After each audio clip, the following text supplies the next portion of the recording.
Assalamu alaikum. You're watching Views in News and I'm Faisal Rahman live from our Islamabad studios. Today, we'll be talking about a very important segment and then you're talking about certain trends to be followed. When we were studying management, we got to know that there are four kinds of industrial sectors.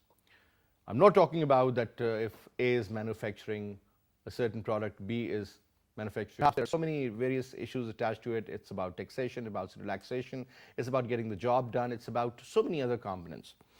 Then we got to know about another very important aspect, and that was considered as stars. Stars were those companies which had a lot of potential because that given conducive environment was so enabling for that particular business to flourish. Interestingly, that is where the future is. And then, since we talked about the dog, about the cash cows, we talked about the stars, and then there is a question mark. Now, that question mark is, again, very important. What sort of an environment would suit what? For example, if there's a new trend, perhaps the industry is related to brand manufacturing of clothing. I mean, they would really, but if there is a war going on, obviously there are so many other segments which can get disturbed. Corona itself is a huge example. People are working from home. Why? Because you don't need to be in the office for that particular purpose. But as far as the industrial output is concerned, obviously you need labor. So it's a very interesting mix. That's what we'll be talking about that. Before we introduce you to our panelists, let me show you a very interesting report about the corporations, the role of startups, as we call them, venture capitalists in America. Let's watch it. Pakistan's startup sector's success and the investment activities are progressing well. In this regard, Karachi's Jaffer Business Systems Company ENA has signed an investment agreement worth rupees 300 million with Green Tech Company of Energy and Technology. The CEO Jaffer Business Systems Waqarul Islam and CEO ENA Amir Salman signed the agreement. Jaffer Business Systems had also invested in Blue Tech startup 4 years back. On the occasion, the CEO, Jaffer Business Systems, in his address said JBS provides basic infrastructure and platform to companies in this model of investment. The prime objective of Jobs is to save startups from failure. JBS intends to invest in 8 to 10 other startups. ENA is a startup company which was established in 2016. ENA helps reduce energy consumption through information technology. ENA intends to save 32,500 megawatt electricity through its technology by the year 2024. And that was a very interesting report. The future trends, even when you talk about going green, emitting less carbon monoxide, that's a great trend. You talk about, other than that, for example, when we talk about the energy, hydel, solar, wind, people are depending less on the fossil fuel now because of the fact that what is happening all over the world. Climate change, global warming, yes sir, that is another huge problem. And the best part is that initially we used to know about the temperatures of various cities whenever you used to see that weather girl reporting on the climate. But interestingly, now they also talk about the pollution, they also talk about the air quality. Just imagine, things are changing. So anyway, to talk about this, let me introduce you to our panelists. We have with us Syed Waqarul Islam Saab. Syed Saab is the Chief Executive Officer of Jaffer Business Systems Private Limited, which is also known as JBS. Thank you so much, Syed Waqarul Islam Saab, for your time in talking to PTV World. We also have with us Amir Salman Saab. Amir Salman is the Chief Executive Officer of Energy and Automation and is also joining us in our today's program. Thank you so much, Amir Salman Saab, for your presence as well. And later in the program, we'll be talking to Jahanara. She is the president of Parsha and founder the Nest.io. We'll be talking to her later in the second half of our program. But initially, to start off from Syed Waqarul Islam Saab, since you are a person who is the head of Jaffer Business Systems Private Limited, first of all, sir, tell us about your company, what exactly they are doing, and when we talk about this JV or this kind of a purchase of shares or something of that sort, let's talk about that. What sort of a benefit do you think people are going to get? How many jobs would be created? What sort of an investment it is about? And what sort of a future do you see ahead? Your take, sir. Thank you, Faisal. Thank you very much for having me. Really appreciate. So your first question, what do we do for living, if you like, as JBS? So we are an information technology company, and we are amongst the largest systems integrator in the country, which means we combine technology together and we bring solutions to the world to solve business problems. So JBS works through a strategic framework, and as we all know, technology is changing so rapidly and so fast that if your strategy framework is not robust enough, the chances of you getting into years ahead are that much more less compared to a typical brick and mortar company, if you like. So our strategy framework revolves around scale, excellence, and innovation. So scale, as we all know, is typically about financials. You look at your financials and how it is progressing, but you also look at your portfolio and you continue to add portfolio, which is more future relevant. And this becomes extremely important for technology companies like ourselves so that we continue to look into the future and make sure that we have a scalable and growing future as we go into it. Excellence, we call it, it's about our culture, which means unless we don't excel in the way we do and how we do things, we will not be able to scale. And innovation has a couple of elements. So one of the elements is that we need to develop our own IPs, which for the viewers about developing your own software and products which you can market. And it's also about acquiring interesting startups which are using modern technologies and again which fits into our vision of investing in future relevant technologies. So just staying on innovation to make sure that I answer your second question as well. We have already an IP which is called Hisab Kitab. That's a personal finance platform that we are selling to banks, and consumers can download it as well. It's about doing your own budgeting, investment savings, etc. And then in terms of acquisitions, we have started, or our vision is to acquire 8 to 10 startups with a view that we are able to scale the startups towards next level of success. And in this regard, we acquired Energy and Automation for two reasons. One, because they are into hybrid technologies, which saves energy, which saves fuel, and which also is towards producing greener environment. And two, because they are also working with IoT-based technologies through their own indigenous product, which again controls and saves fuel, especially in terms of air conditioning usage, etc. Our model is such that those of us who studied startup, globally the trend is that 90% of the startups do not see the light of the day or do not So I'll succeed. come back to that because that's what I learned, and I was in fact going through your profile, and I was studying about your company also, and it was mentioned that primarily it seems that people do not have money, so they can't become entrepreneurs. The interesting part is that finances play only 16%. Of that kind of a role. So, I mean, that's pretty interesting. I'll get back to you on that. But let me have a word with Amir Salman Saab. Salman Saab, tell us about your, since you're also the CEO of Energy and Automation, what exactly do you do, what your company is doing, what sort of a product you're making? Are you into designing? What sort of a business plan do you have? And also tell us about this kind of a merger. Is that a merger or purchasing of some sort of shares? And how do you see these two companies sort of merging together and coming up with a viable idea for the future, sir? Yeah, thank you very much, Faisal. You all are aware about the energy situation in Pakistan. The industry, corporate, service providers like telecommunication and financial sectors, and even household are facing a lot of problems in the summer season, which is coming, which already came.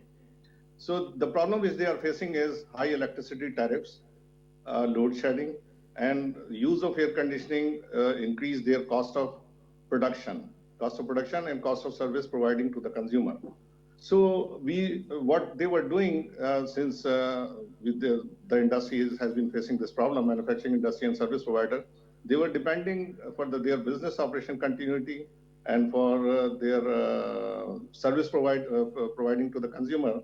They were using traditional sources of diesel generating stack. Correct. And these diesel generating sites will making them costly in providing their services, and manufacturing cost was getting increased.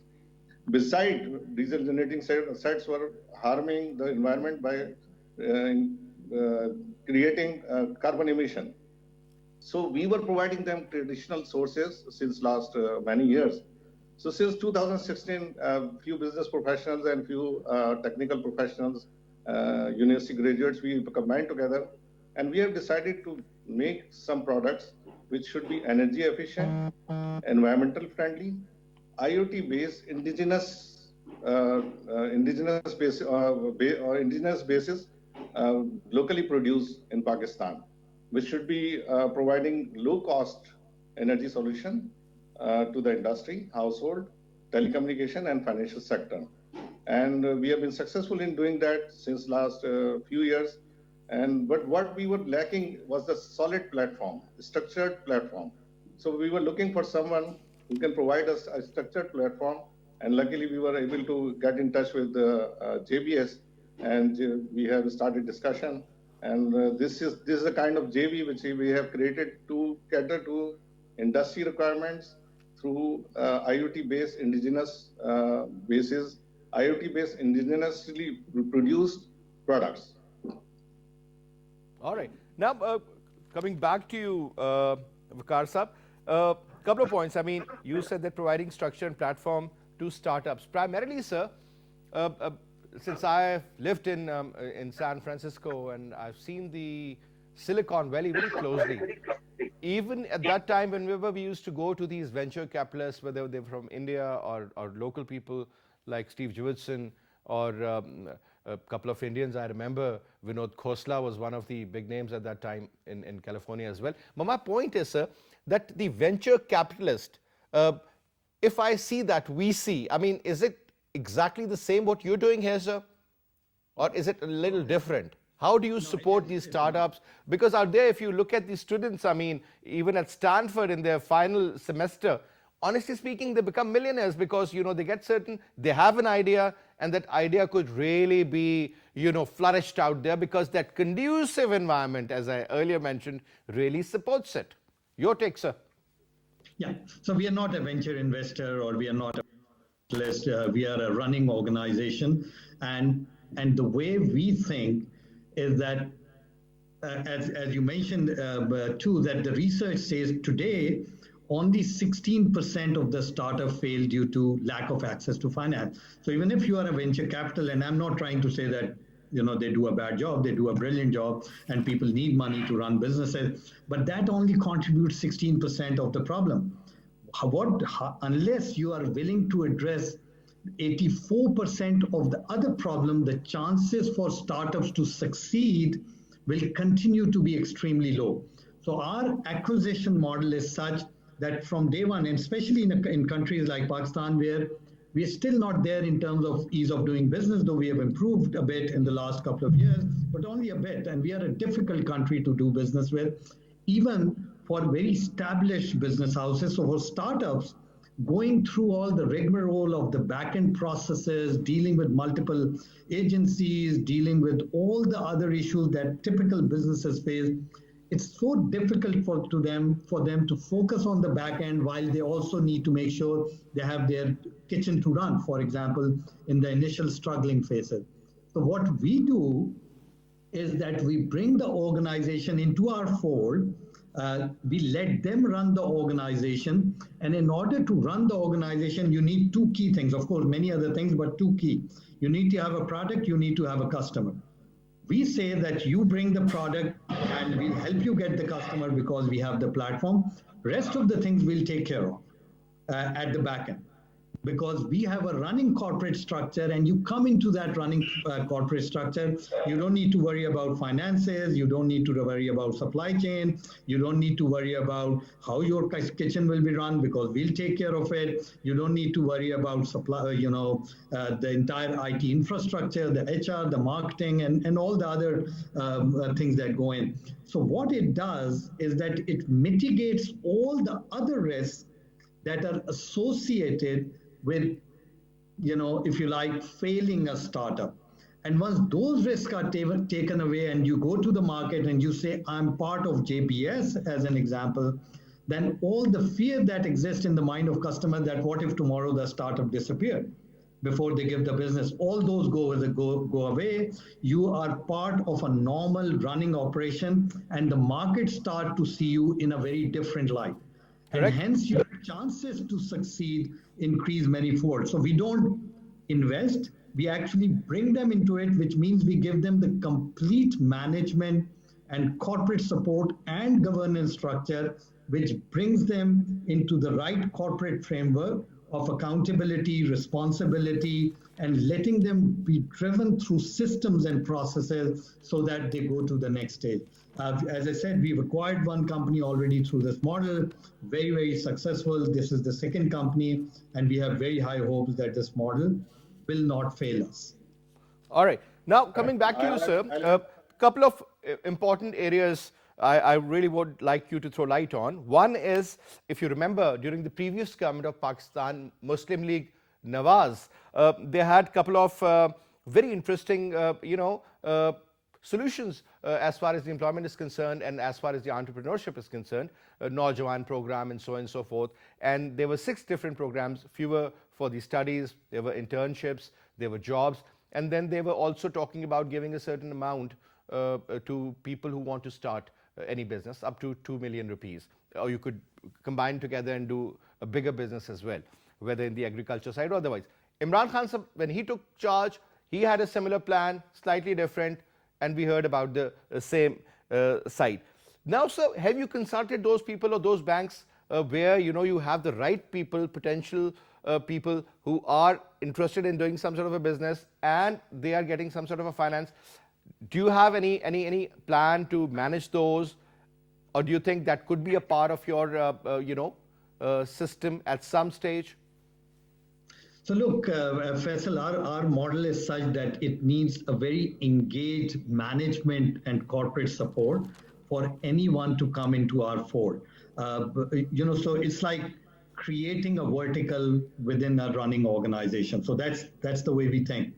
And once you think about bringing a business in, then not just your financial bandwidth gets stretched, but that's a small part of the problem.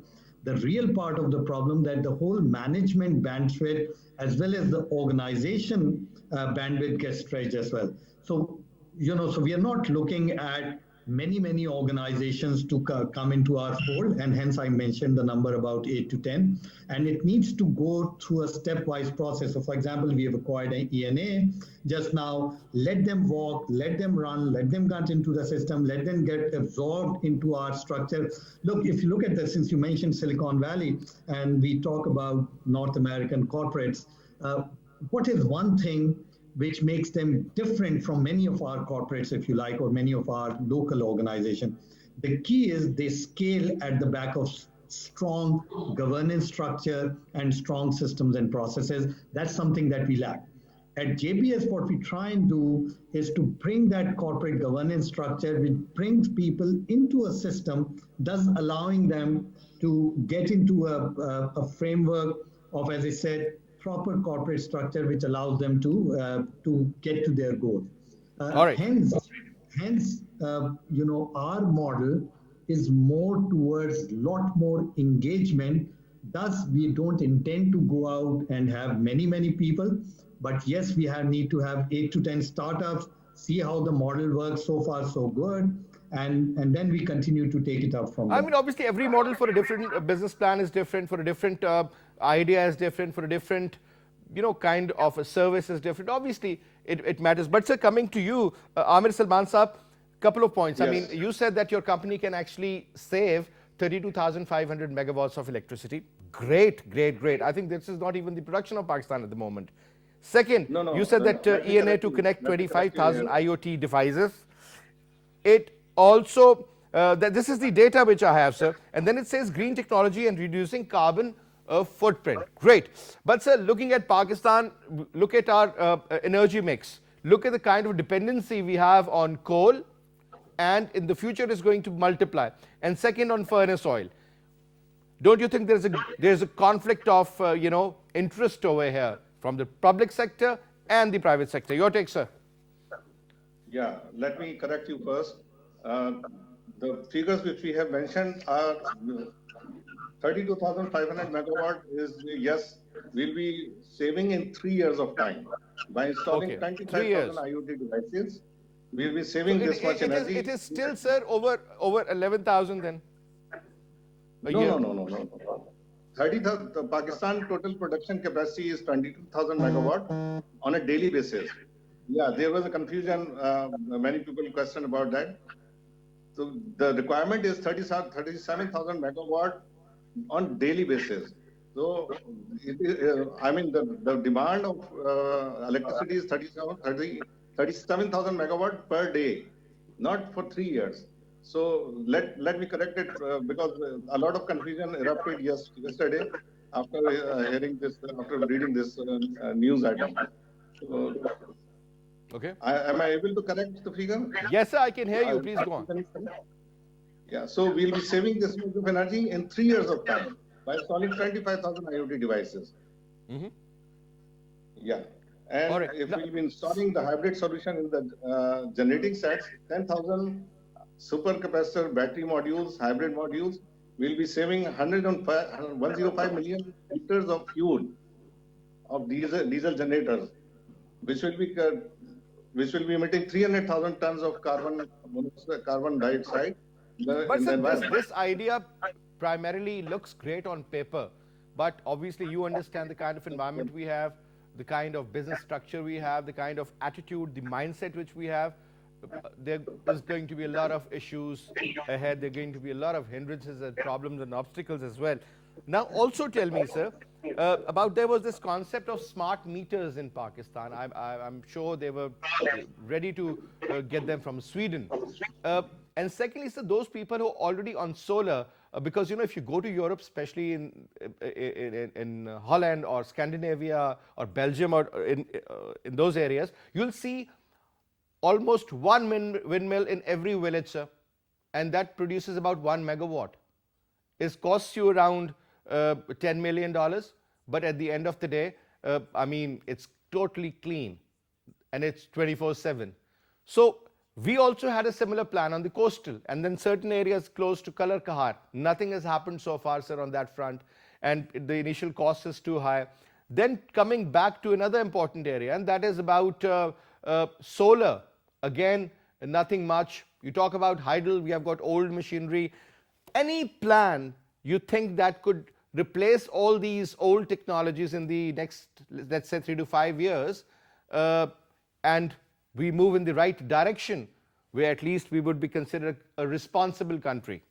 What sort of a deal do you think the private sector can provide? First of all, we have done POC since last 2 or 3 years. We have done a proof of concept of our products with the organized commercial sector, like the telecommunication. I'm sorry, there is. No problem, sir. We can still hear you. Please carry on. Yeah. So now switching to generator. We were just, let's see, we were just talking about load shedding. In fact, we are talking about the same topic, sir. Don't worry. Go on, sir. We can hear you, please. Yeah. Carry on. So we've done the proof of concept. We are focusing on the organized corporate sector, like the banking sector, financial sector, and telecommunication sector, the manufacturing industry. This is not supposed to be, the products are not supposed to be for the household at the moment. All right. So we are talking about telecommunication, financial sector, and the manufacturing industry. The load shedding and the high tariffs are impacting them, as I mentioned earlier, in the cost of their doing business and uninterrupted operations of manufacturing in their production and the service providing. So that's why we have done proof of concept, we have done demos, successful demos, and we have converted in the commercial order. So after that, we were looking for a structured platform we just talked about, which will be not only appreciating technology, which will love technology, and we have found this company which does not only appreciate, they love technology, they are a technology company. All right. So luckily, we have found this platform, and we are joined and focusing on all right. Amir Saab, one last quick comment before we say goodbye to you. Tell us about, because as we all know that Pakistan is getting loans from IMF. IMF has got certain, reservations. Obviously, the first and the foremost issue is regarding the tariff hikes. We have also learned that most likely the electricity per unit could go up again by 4 to 5 rupees, and that is going to be a huge setback, because at the end of the day, your production cost is also fluctuating. Your variables regarding the inputs, I mean, they're not constant anymore. That is another problem. Forget about the rupee and dollar parity. I'm talking about the input costs, sir, the cost of doing business primarily. That is a huge issue. Do you think such solutions can be really important for countries like Pakistan, developing countries indeed, and a lot can be taken care of?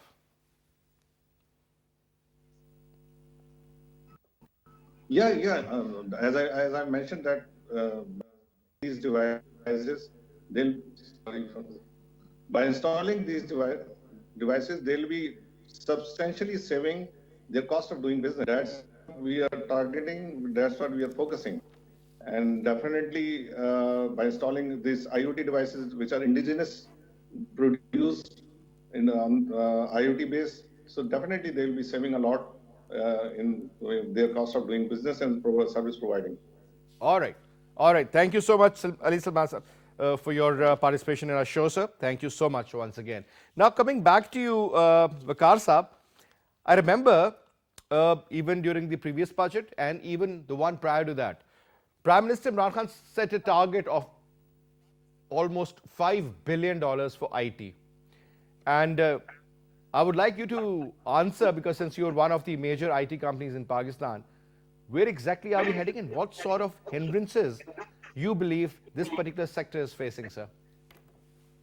So I think let's first look at the $5 billion vision, which is actually about export, right? Correct. And the vision is that we'll get to $5 billion export. Now, the good news is that, I may be off on the numbers a bit, and since I see Jahara joined, so hopefully she will have the numbers on her fingertips.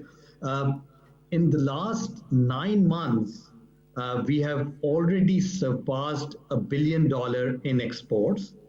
And this, by the way, is the number that took us over a year or a year last year. So we've already grown good 37% year, but 35 to 37% this year compared to last year. That's the good news, right? The impetus is there, the momentum is there, and there is a lot of activity happening in the IT industry. COVID for the technology industry, while of course it's a curse, and I'm not trying to belittle that, but it has been a blessing for the technology industry. Even in a country like Pakistan, where the moment you bring technology into the focus, people internally would say, oh, this is Pakistan, this only paper works here.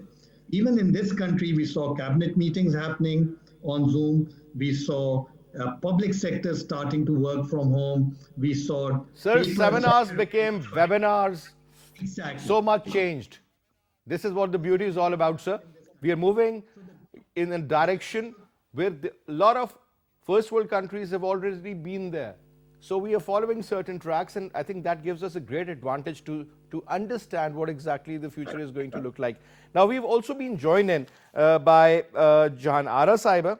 She is the Chief Executive and she is the founder of NEST.io and President Pasha. Thank you so much, ma'am, for talking to PTV World and taking your time out, especially for the show. Now, ma'am, since we were talking about the startups, we were talking about the business development, we were talking about how entrepreneurship should be encouraged. A lot of hindrances, a lot of problems, but yet, having said that, a lot of opportunities. Wherever there are challenges, opportunities always exist. It's up to you how to recognize, need to have good diagnostic skills to pick up the right, pick at the right time to glow and to grow.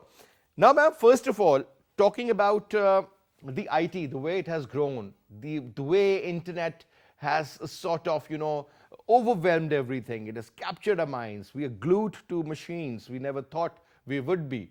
Nobody ever thought that mobile phone is going to be so common, and especially the smartphone for that matter.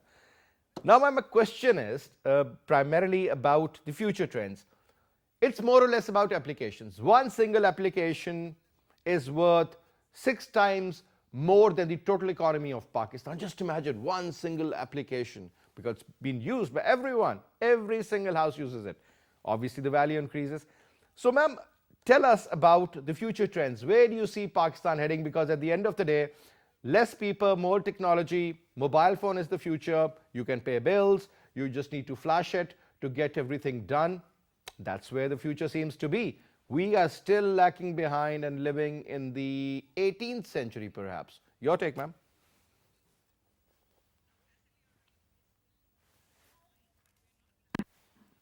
Ma'am, if you And could, as yeah. Carr was pointing out, actually pushed a lot of people into the digital era, including our government organizations.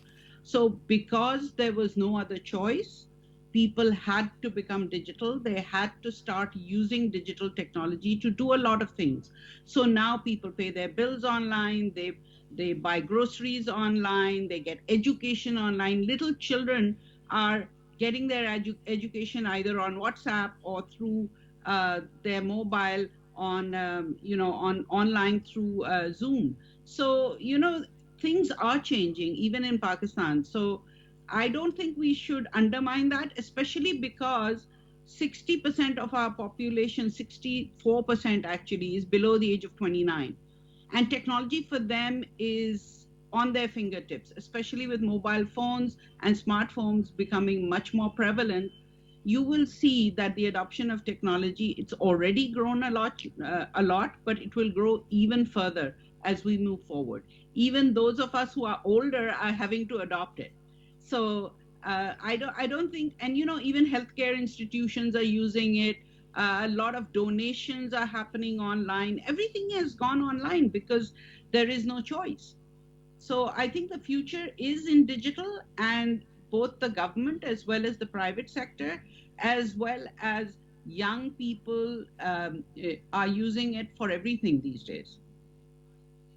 Ma'am, another important area, I still remember, since you talked about, those who were born in 60s and 70s are really fed up of this new technology, because should we adopt it or we shouldn't? But our kids, I mean, they're the masters.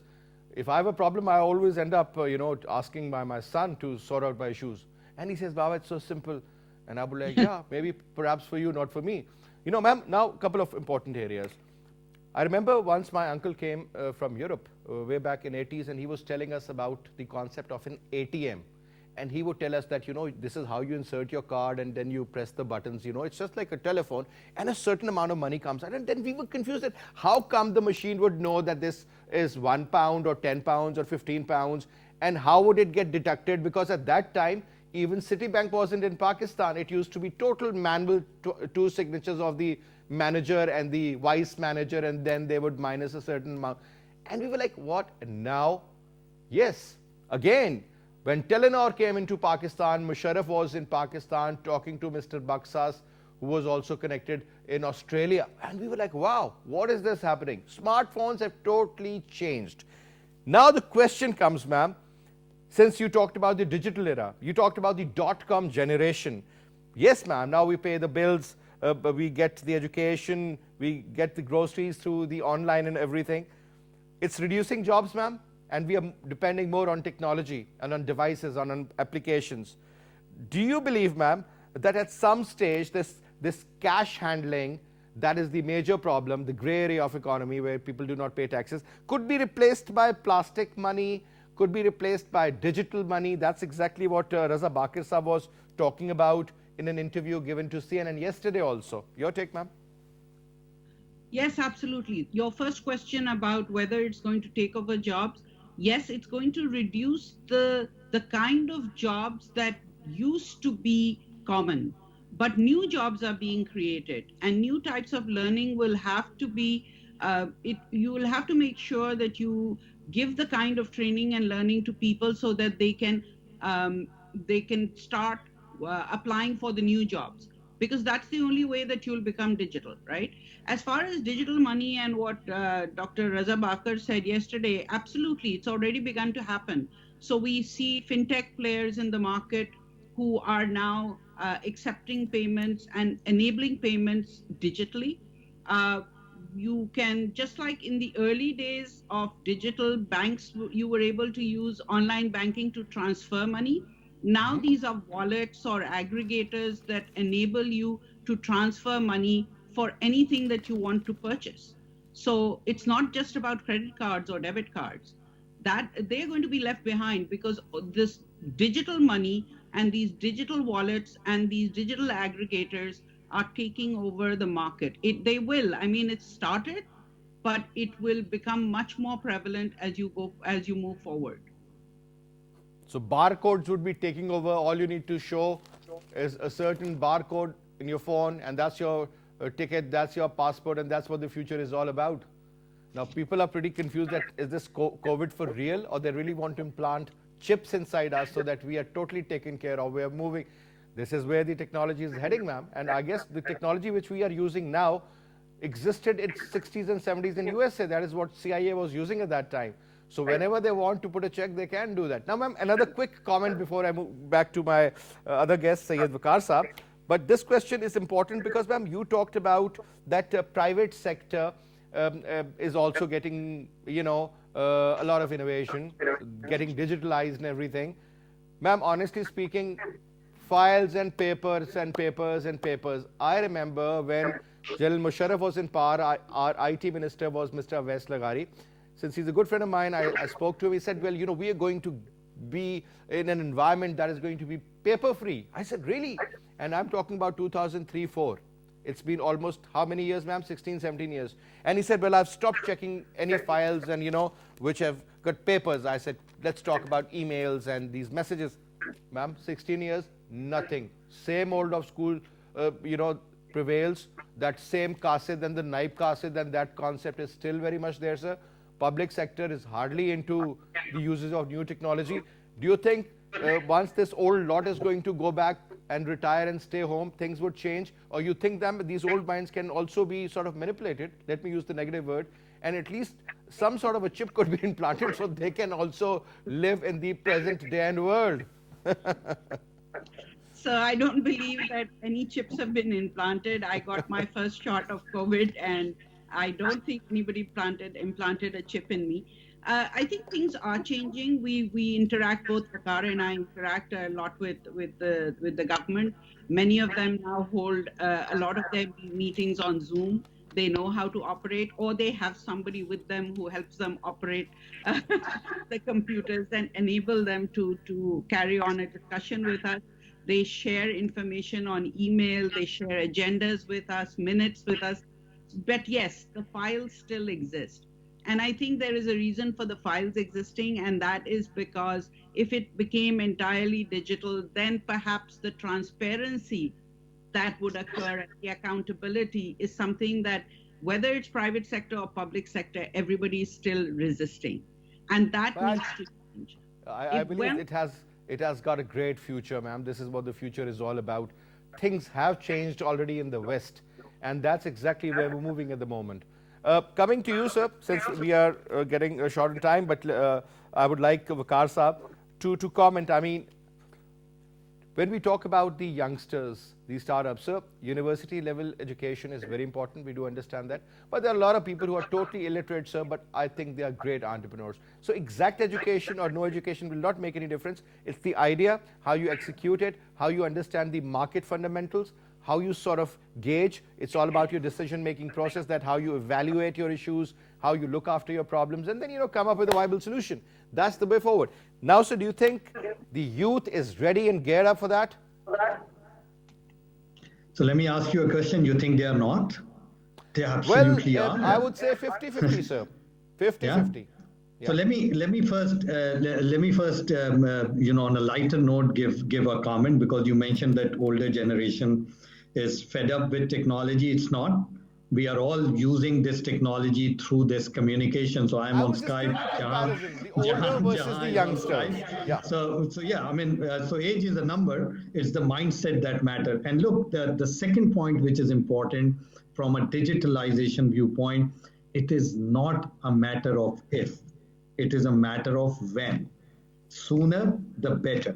And that's what everyone needs to realize, especially the decision maker. We were earlier talking about the momentum, and I spoke about how the momentum was picking up or is picking up in the IT world. And look what, suddenly the taxes and some of the things which were facilitating the IT sector to grow have suddenly been made more complex, if you like, and I'm using a mild word. Why would you do that? If things are moving well, wouldn't you like to find ways to accelerate, or would you like to find ways to put roadblocks or speed breakers?